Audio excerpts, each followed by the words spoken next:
Pinaigting na rin ang ipinapatupad na seguridad sa Davao City ngayon. Ito ay kasunod ng pagsabog sa Cagayan de Oro nitong nakalipas na weekend. Ang detalye mula sa ating kasamang si Peng Alinio ng Radyo ng Bayan, Davao. Peng, magandang hapon.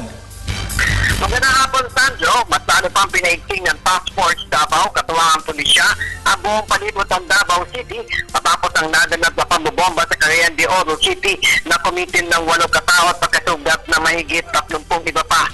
Sa kasalukuyan niya, patuloy na kanilang ginagawang checkpoints papatok ng downtown Davao para matiyak na walang masasamang elemento makapagkasik ng karahasan sa Davao City. May karagdagang personalin niya ang hiniling sa 1003rd Infantry Brigade upang siyang maidagdag sa magbabantay sa seguridad ng bawat mamamayan lalo't nalapit na ang Kadayawan Festival na tatagal na mahigit 10 araw na magsisimula sa ika-8 ng Agosto hanggang ika-18 ng taong ito. May mga aktibidad din anya sa iba't ibang panig ng Davao City kaya't katuwang nila ang buong pwersya ng DCPO units para bantayan ang lahat ng mga kaganapan sa selebrasyon sa Davao City Kadayawan Festival. Para sa Telebisyon ng Bayan, kaya nga ninyo ng Radyo ng Bayan Davao,